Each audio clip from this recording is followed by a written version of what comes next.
Hey guys, and welcome back to the channel How to Guide. In this tutorial, we're gonna look at how to set dark mode on your WhatsApp mobile. Now let's begin. Do note that I have already installed WhatsApp in my mobile device and have updated it to the latest version. As you can see, I have successfully opened up WhatsApp in my mobile device. Now I simply want to enable dark mode.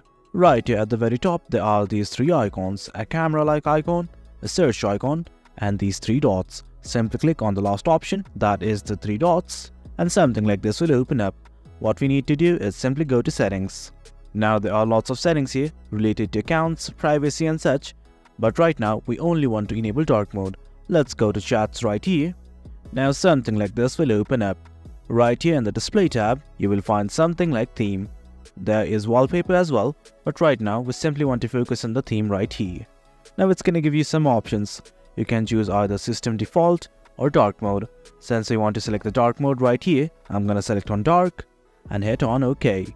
Well guys, as you can see, we have successfully enabled dark mode on our WhatsApp mobile. Hope you guys found this video informative, and for more content like this, do remember to hit like, share and subscribe. Thank you.